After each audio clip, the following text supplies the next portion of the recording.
Good afternoon. It's Monday, the 10th of October 2016, just after 1 o'clock. Welcome to UK Column News. I'm your host, Brian Gerrish. With me in the studio, Mike Robinson. Well, just imagine if you lived in California, you'd be saying, not another sunny day, which is exactly what we've got here in Plymouth.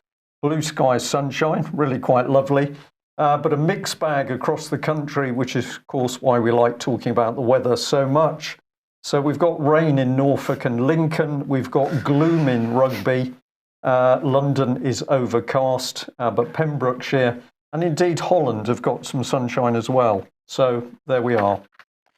Well, we're kicking off with Yemen, and we've got a little bit of video there showing the aftermath of the latest attack by Saudi warplanes.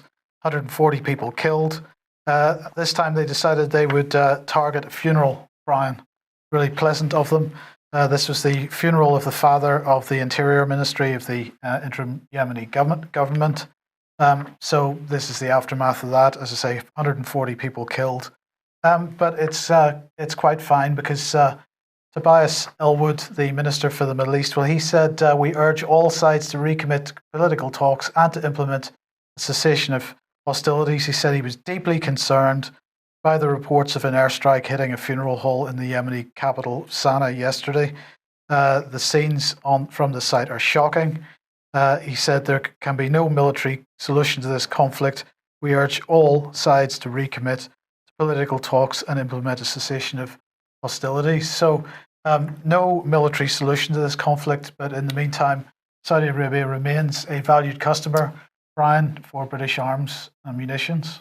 Well, that's true, but perhaps we could also say, was Britain providing the targeting data, Mike? It just might be that iStar, of course, they made a bit of a blunder in Syria, which was part of the death of at least 64 members of the Syrian armed forces. Could it just be that that same British military outfit has been providing the Saudis with targeting information?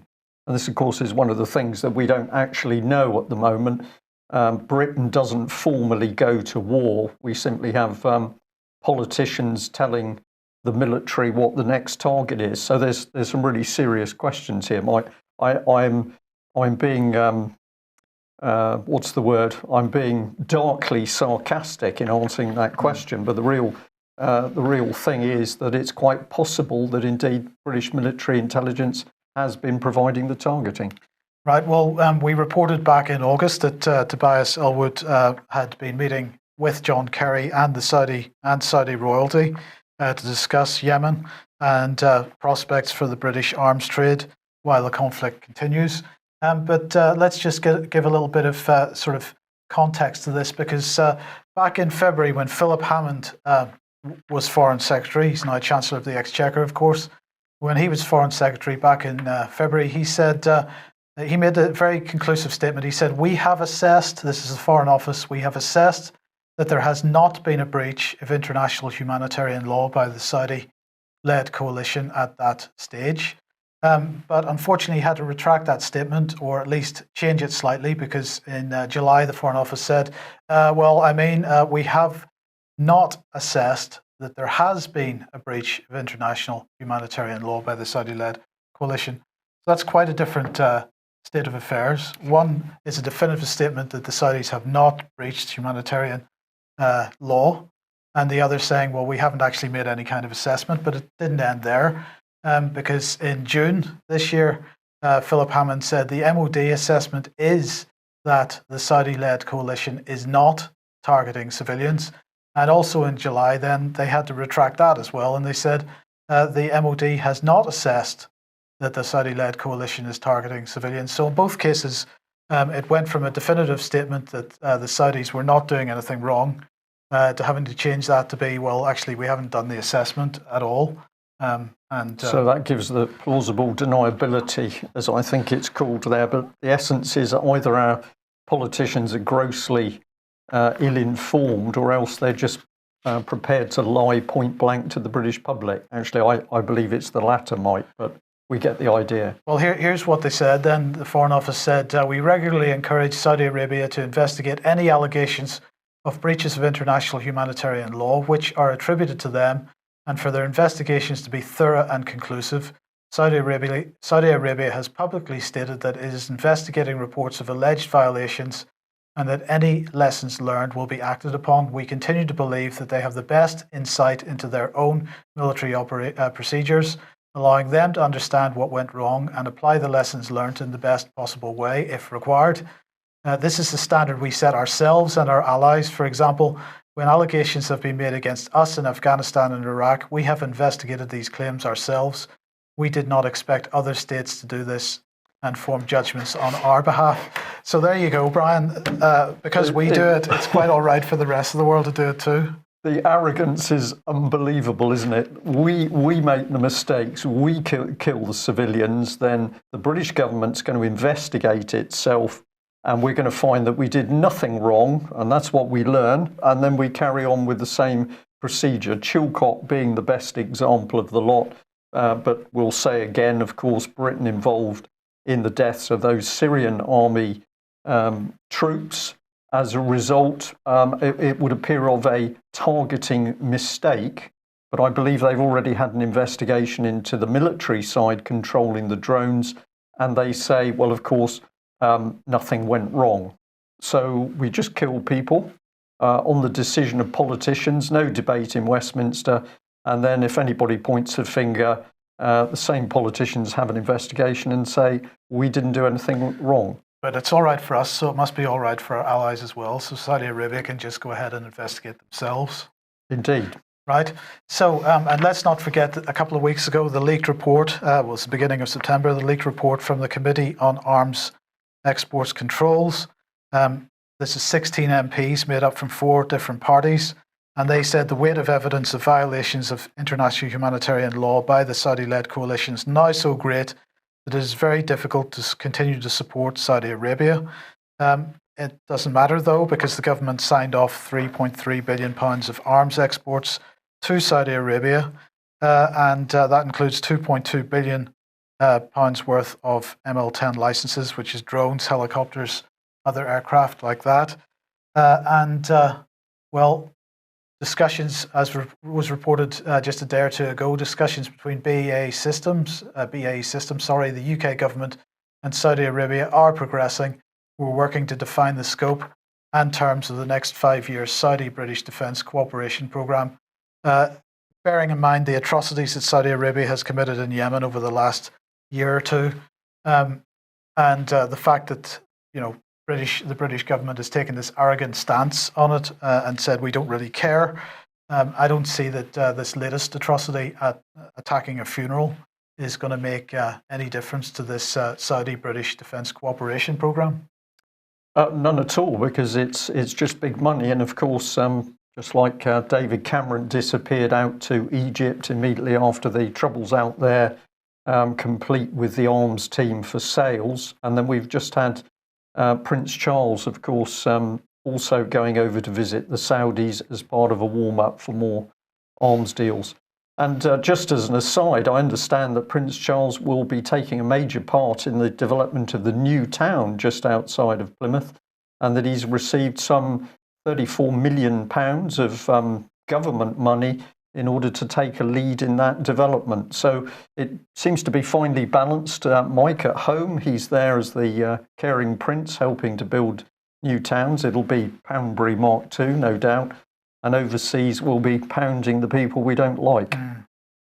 Well, let's contrast the reality of the killing of people overseas by the military-industrial complex with comments north of the border. Now, this came out over the weekend. It's from the Scotsman, Mary Black, SNP, who said that Tory policies were reminiscent of Nazi Germany.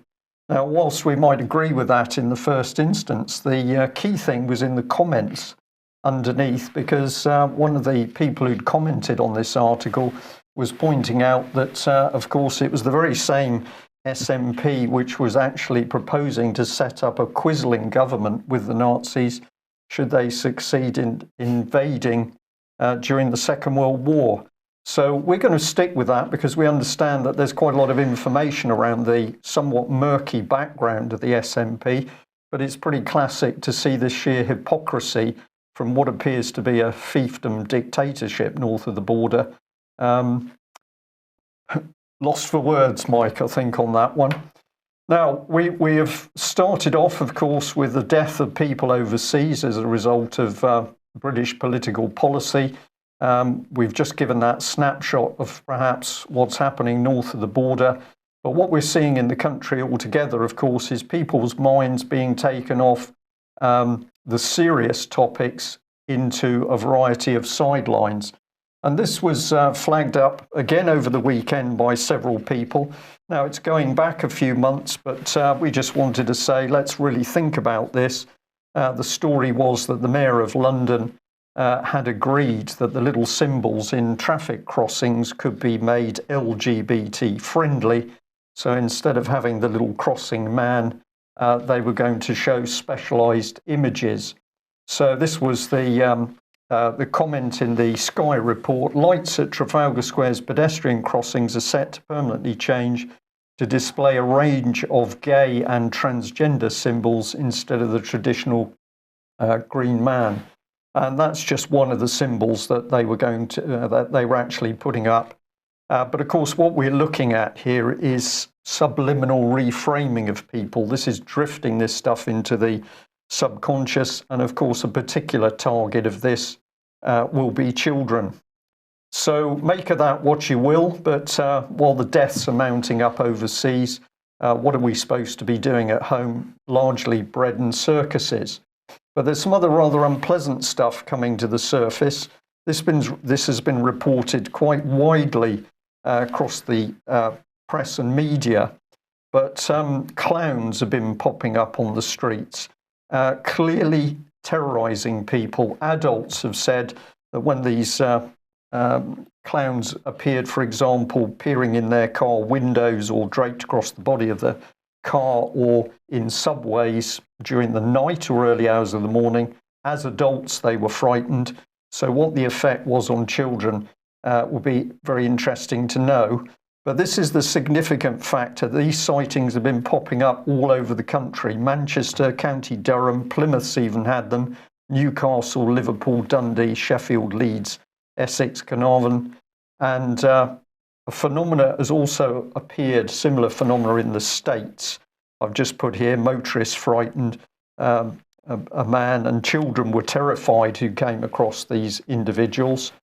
Is it connected? Stephen King, director of the film It, with Pennywise the dancing clown, the demonic shape-shifting entity, played down the sightings on Twitter. He said, well, these are just clowns and everybody likes clowns. But actually the Mail article, interestingly enough, produced a university report that said when 250 children were asked whether they liked clowns, they said they found them extremely frightening.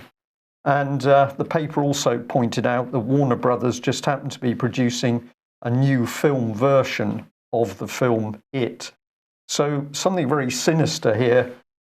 Is this just an accident that we got people spread across the country deciding to dress up as clowns and frighten people? Or is there some sort of psychological operation being unleashed? Well, I think it's first and foremost promotion for the movie. And I think it's pretty dark the way that it's being done. And it's, you know, it sounds like, and I don't know this for sure, but it sounds like there's other strange behavior going on, or at least it's under the cover of this. There seems to be other strange behavior going on involving children, which is never pleasant. Not pleasant at all. And of course, some of this stuff is capable of really scaring children, perhaps for life. But at the moment, what I can't see is any real effort by the police actually to track down who these individuals are, or to start asking the serious questions as to where this is coming from. So what have we got? We've got a destabilising phenomena which is creeping across the country. Right, tonight, live programmes, 7:30 p.m, Humanity versus Insanity. Ian's entitled this one, Death of Democracy. And then at 9 p.m, Fracking Nightmare, he's entitled that one, Sajid Javid, Frackwit Exposed, and he will have a couple of guests on for that, Bob Dennett and Ebony Johnson, and they're from Blackpool. Clearly the main focus of Fracking Nightmare tonight, the decision by the UK government to override local democracy, which is, I think, is a perfect demonstration of the point that we've been making, Brian, with regard to devolution. Devolution is supposed to be putting the power in the hands of local people. And our point has been, oh no, it's not that at all. It is in fact centralised control of local people. And this is a perfect example of it, because the central government just decided to override the local democratic choice, which was to prevent fracking in Lancashire. And they've overridden that, and it's going to go ahead. So that'll be the main focus tonight. Okay, excellent. Well, we'll give people a reminder, the 19th of November, the British Constitution Group meeting in Winchester, which is about reasserting the proper rule of law. And I'm going to say British Constitution Group is now at the point of saying Britain has become lawless. We've got a complete breakdown of law and order. The courts are not working properly. We are not seeing the true power of the jury at work in courts. We're seeing star chambers run by judiciary or magistrates. And of course, we need to get the proper rule of law under common law and juries reinstated. And we also need to get our country taking full control of the money supply, which is largely focused around the Bradbury pound. But of course, there's much debate over the role of the criminal international banking system. Now, one of the parts of our society which has taken a very big hit as a result of privatisation is the NHS. And I have been invited to do a talk about the NHS at the Lugger Inn in Penzance. This is this coming Saturday, the 15th of October. And basically, there's also Patrick Quanton, who's going to be talking from a doctor's point of view as to what's going on inside the so-called care system. But this is a major issue now, with local MP Gary Streeter, for example, saying he regards any talk about the intent to privatise the NHS as conspiracy theory. Okay, military stuff then. Operation Albanian Lion, Brian. 2,300 UK maritime forces taking part in an exercise with Albania. Royal Navy and Royal Marines personnel, and annual deployment apparently of a crisis-focused amphibious task group, the Joint Expeditionary Force Maritime 16. Several Royal Navy ships playing a role in this, including HMS Ocean and HMS Bulwark. Well, what did Michael Fallon have to say about it? The contribution of maritime forces as well as 2 Royal Navy warships underlines the UK's strength at sea and our strong defence partnership with Albania. So you were asking whether perhaps this was being done under the auspices of the European Union? Got to do some work on it, Mike, but I think this is one of the key, one of the key questions. Is this actually a UK Albanian exercise, or is it a UK Albanian exercise which is being done under the control of the European Union? One of the reasons we might suspect that, of course, is that this area is well within the area that the EU said was of interest. So is this going through a normal Royal Navy command and control structure, or is it actually being run by the EU? We don't know, but we're going to have a look into that. Of course, if it is the European Union, then we've got more evidence that Brexit is a complete and utter lie. And the game at the moment is for rapid military integration with the creation of the European Treasury. That was one of the key points that David Ellis was making the other day when he was talking about this. So it's remarkable. We don't have any money. We haven't got enough money for our own equipment, but suddenly we've got money for deployment of British troops everywhere into Eastern Europe, into Albania. Why is this happening? Why isn't it debated in Westminster? We don't know. But I think I've got an idea as to why. Okay, well, same rule applies. We have these very serious things happening overseas. What is the public being fed at the moment? Now, several people pointed this particular article from The Independent out to me.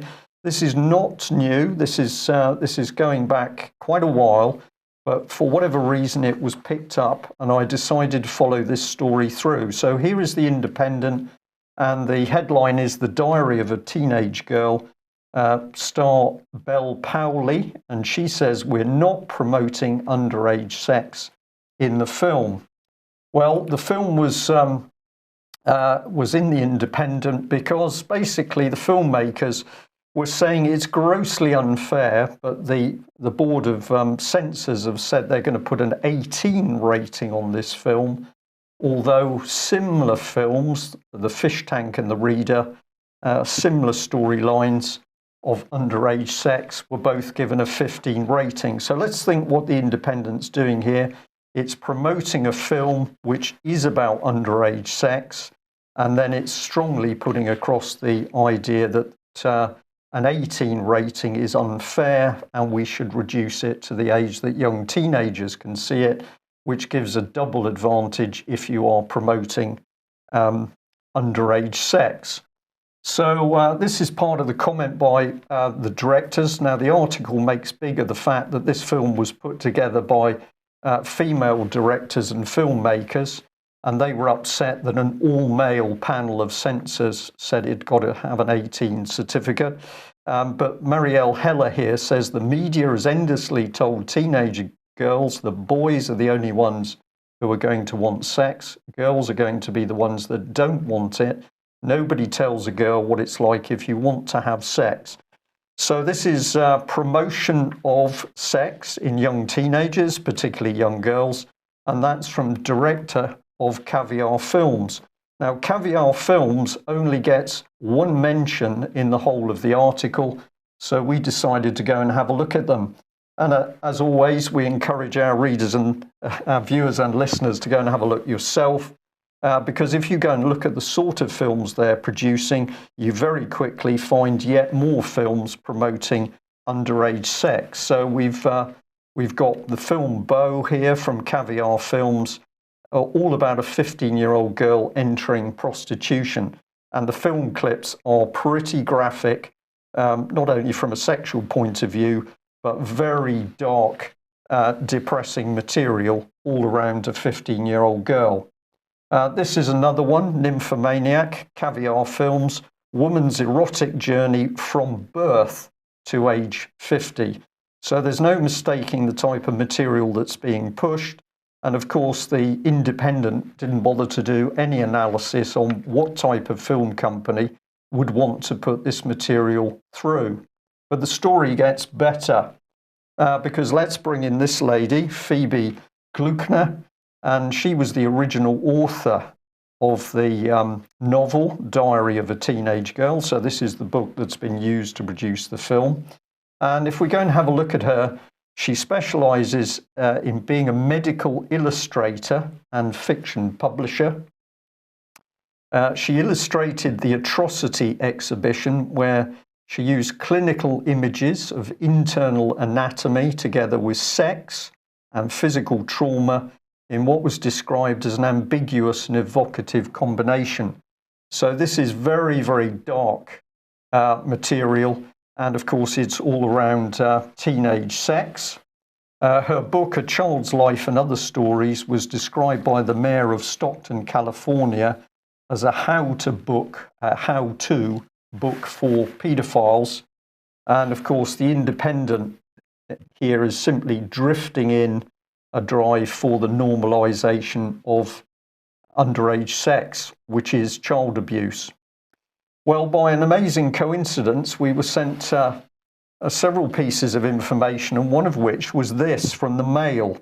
This appears to be a different story. I'm a feminist, but I want a romantic man to woo and cherish me inside the head of Gizi Erskine. I've no real idea who this lady is.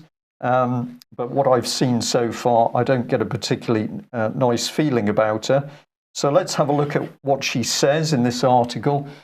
She said she was asked who would be your dream dinner date. I'm fascinated by Aleister Crowley. That's the Satanist Aleister Crowley.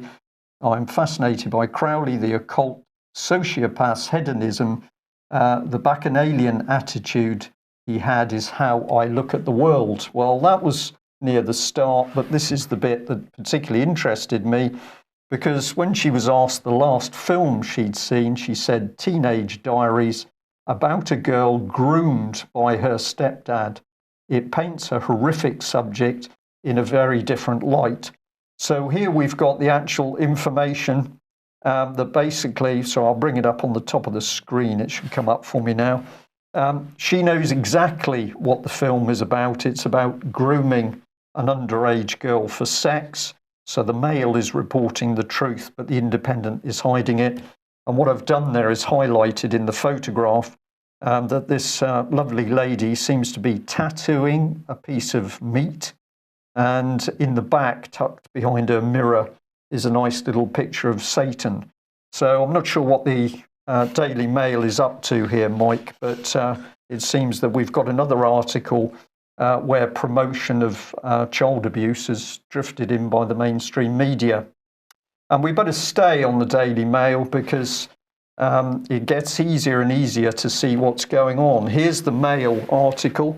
What really happens at a porn shoot, a behind-the-scenes glimpse into the filming of an X-rated movie.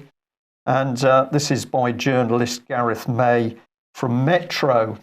So this is what he says, that he's been a fan of porn ever since he can remember. But recently, porn has undergone a bit of a public image facelift. No longer the scrubby little industry on the edge of acceptability, the adult biz has inched closer to the mainstream. Well, of course it has, because the Daily Mail is now directly happy to be advertising a pornographic film.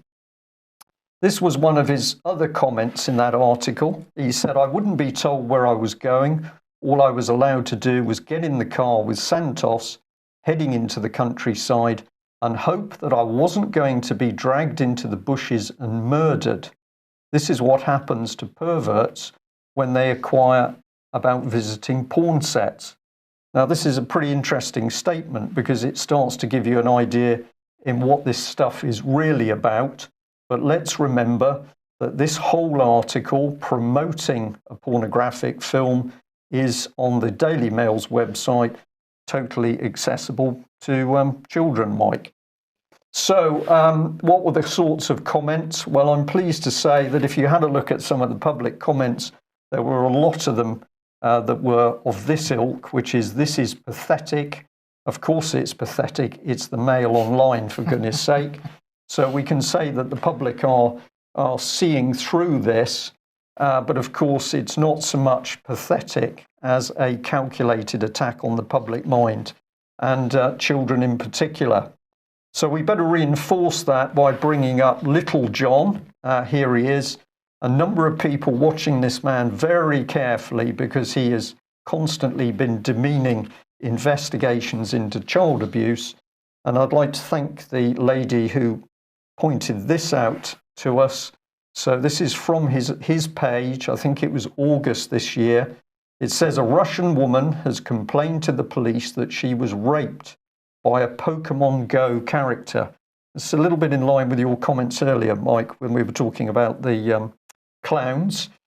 Wait until Scotland Yard hears about this. The Met will set up a special Pokemon squad, appeal for victims to come forward, and promise that all allegations will be treated as credible and true. I think this gives us a fascinating insight into what must be a particularly unpleasant man, that he's prepared to laugh at a rape victim. Would he laugh at a woman who was raped by one of those clowns, for example? But of course, underneath, what is he doing? He's laughing at anybody who comes forward and says that they were abused as a child. So we've focused on the Mail there, but it seems the Daily Mail has now gone fully over the edge to Red Top, where it's pornography and get people off the serious stuff. Right. Priti Patel, we mentioned her last week. She's talking about the World Bank, and she's actually in or was at the end of last week in the United States for the World Bank annual meetings. And she was really saying that they've got to do more in terms of aid, because they're not doing enough in terms of international aid. She, of course, is the International Development Secretary. She's challenging and changing the global aid system. Apparently, it's not just free trade that we are dealing with Global Britain. The new hashtag, as far as the government concerned, is hashtag Global Britain. Everything is globalized in Britain, which makes another mockery of Brexit, by the way, but that's another discussion. So she's going to change the global aid system to ensure it effectively serves the poorest people around the world, she says, while delivering value for money for UK taxpayers.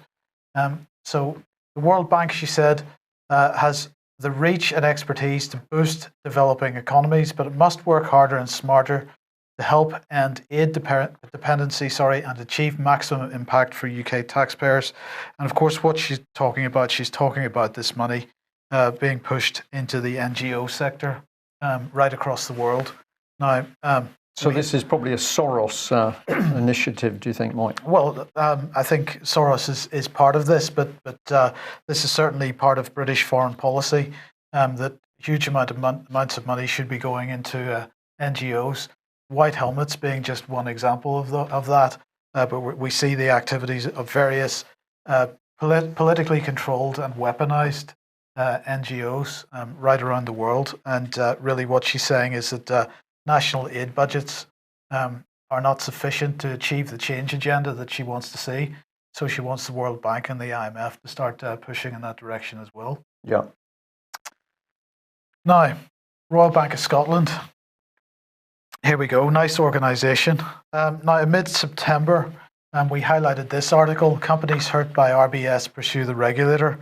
And this has come because, of course, well, the article itself said hundreds of businesses are threatening the city regulator with legal action because of delays to a long-awaited report into the activities of Royal Bank of Scotland's restructuring unit. Now, of course, over 12,000 companies were pushed into the Global Restructuring Group, GRG, following the 2007-2008 crash.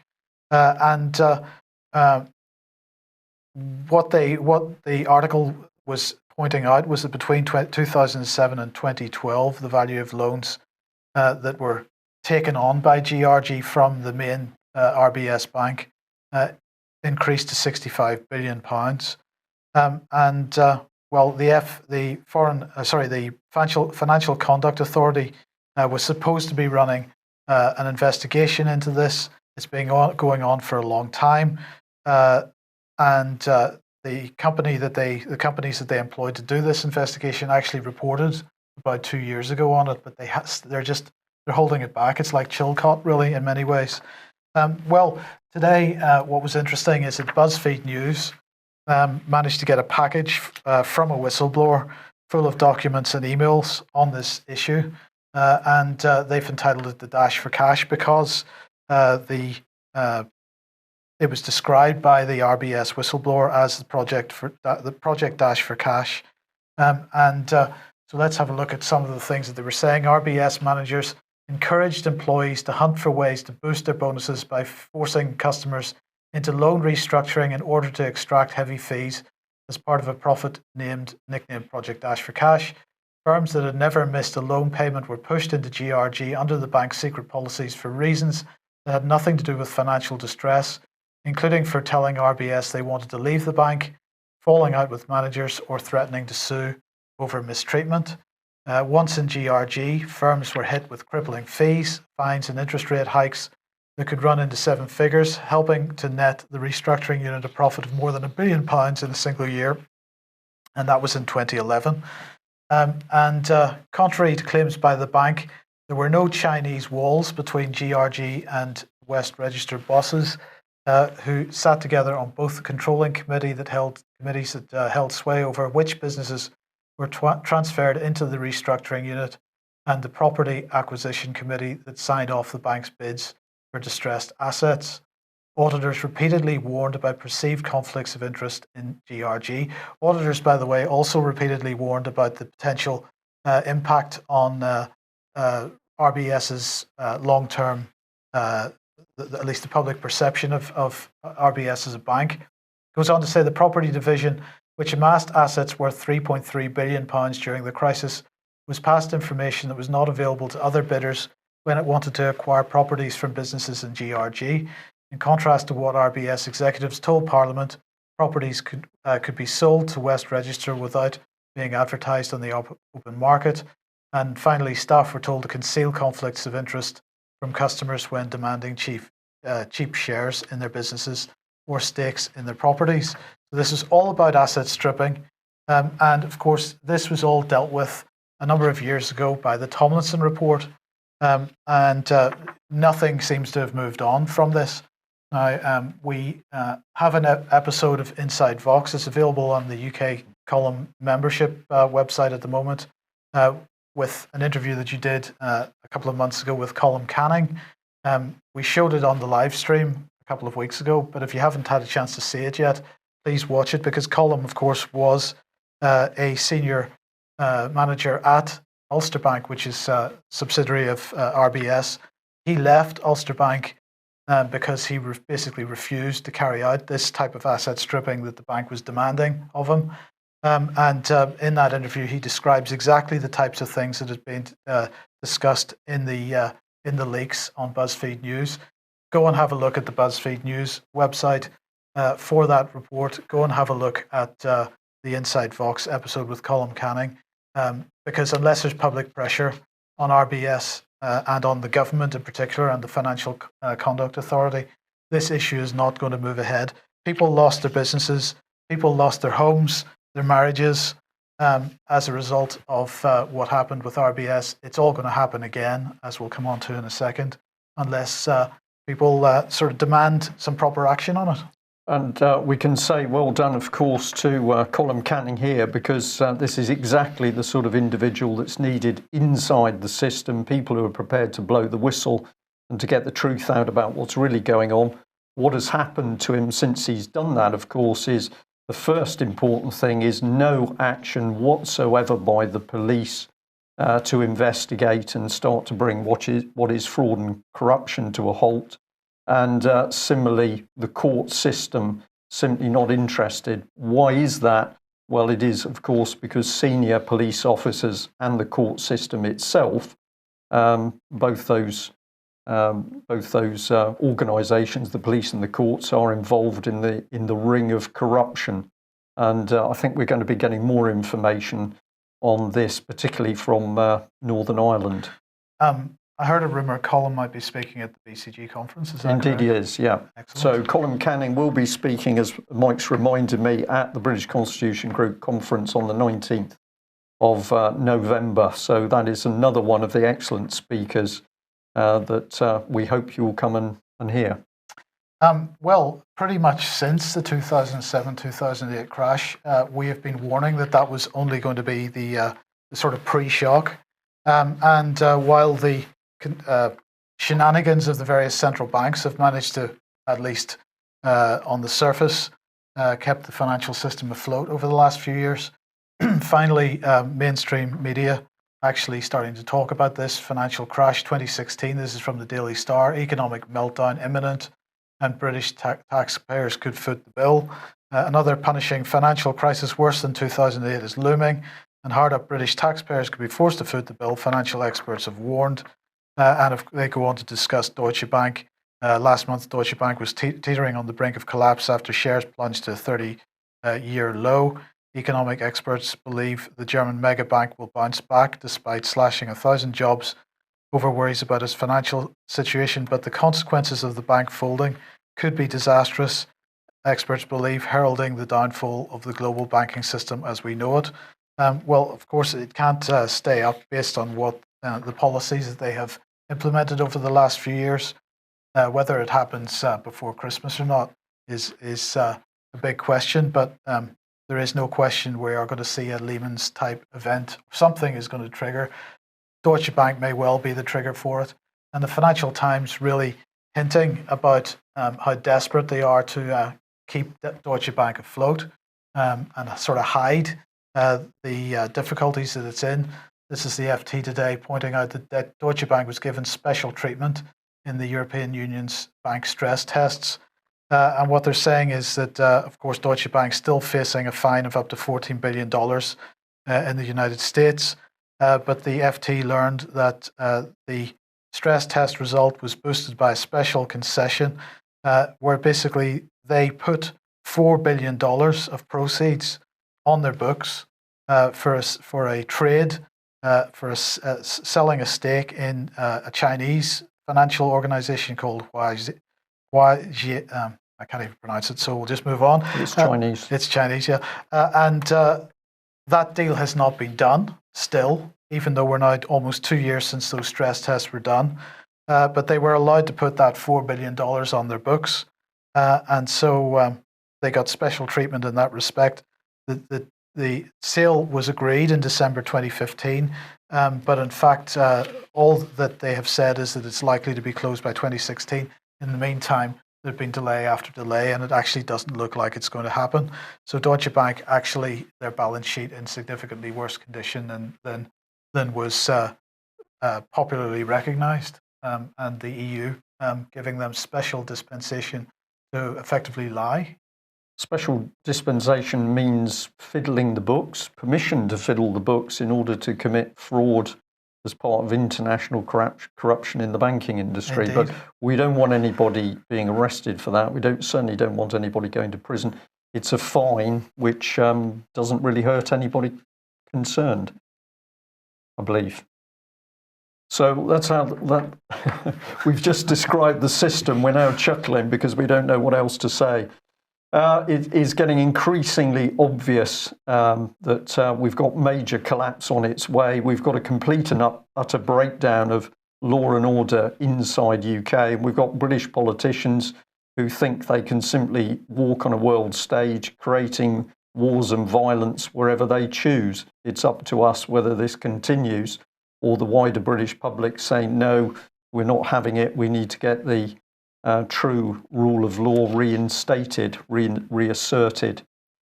If you're wondering what you can personally do, then we always say speak out, talk to people, gather together some like-minded people around you.